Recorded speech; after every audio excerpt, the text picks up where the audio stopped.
everyone. Our case is a 25-year-old lady with history of ASD surgical closure with a pericardial patch at 2 years of age. Later, she was detected to have cyanosis at 5 years of age, which was attributed to possible pulmonary AV malformations without any further evaluation. She was having recurrent headache and empirically treated as migraine with no significant improvement. Recently, she underwent a cardiac MRI which showed the IVC and hepatic veins were draining into left atrium due to improper patch and was referred for further management. She was having 22p11 deletion phases. She was hypoxic with a saturation of 82 to 85% and was having clubbing. This is the cardiac MRI, which clearly shows that the IVC and hepatic veins are draining into posterior left atrium, and the CT from the contrast with from lower limb clearly showed that the IVC and hepatic veins are draining into left atrium and left ventricle with no filling of right-sided structures. When we discussed regarding the management options, though one of the options is surgical rerouting, we consider the fact that being a chronically underfilled RV, there is a high chance of elevation in RA pressure in the perioperative period, and the surgeon will be forced to leave a fenestration and thus a persistent shunt. And also, the relatives were reluctant for surgery. So, we considered the percutaneous routing by cover stent based on our experience of managing sinus venosus ASD using a cover stent. This is technically challenging. It needs a thick surgical patch to be punctured, and also we should prevent hepatic venous obstruction. We did the procedure planning using CT, and the prerequisites were the IVC should be completely routed to right atrium without causing any obstruction to SVC and hepatic veins. We determined that the left hepatic vein was the closest hepatic vein to IVC LA junction, and the vertical height from the hepatic vein to predicted septal puncture site was 30 mm. The IVC dimension just cranial to hepatic venous drainage was 32 into 21 mm, and it was oval in shape. To achieve all these three prerequisites, we needed a cover stent cranial to hepatic vein with the proximal dimension of 28 mm at the proximal end, and the total length should be around 4 cm after complete expansion to 28 mm.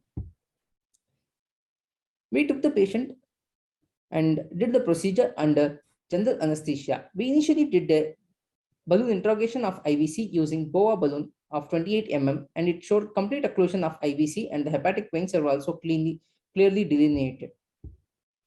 Then we cannulated the left hepatic vein and we exchanged it for a pigtail, and it served as a marker for lower end of the stent throughout the procedure.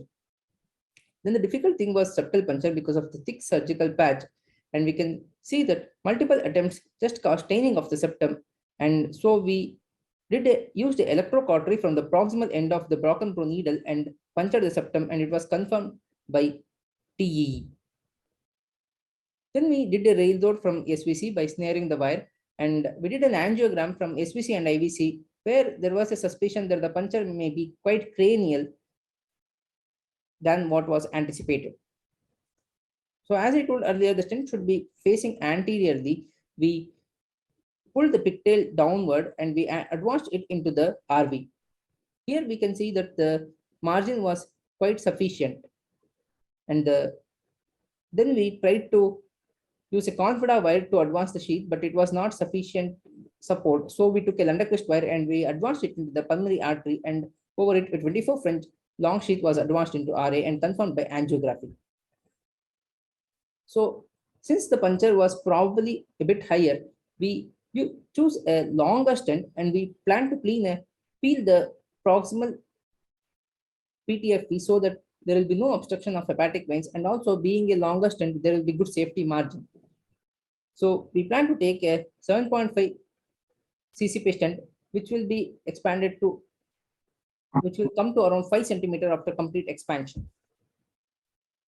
We peeled the proximal 0.5 cm of PTFE, and then we advanced the 24 into 7.5 pre-mounted CCP stent through the sheath, and we confirmed that the around 1.5 cm of the stent is in the RA, and then we dilated the inner balloon. After dilatation of inner balloon, we confirmed it by angiography that we have a good safety margin, and then we inflated the outer balloon, and we can see that there is a clear waste formation here, and then we dilated it further to 28 mm as determined by balloon angiography. This is the final angiogram which show that the IVC is clearly routed into the RA with patent hepatic veins as shown by the reflex of contrast, and there is no significant shunt. The hemostasis was achieved by figure of eight suture. The patient was extubated on the same day and was discharged on warfarin and aspirin. This is the post-procedure echo after 1 month, which clearly shows that the IVC is rooted into the RA with laminar flows, and also CT showed similar findings, and patient was free of all headache and medications. Thank you. Well, extremely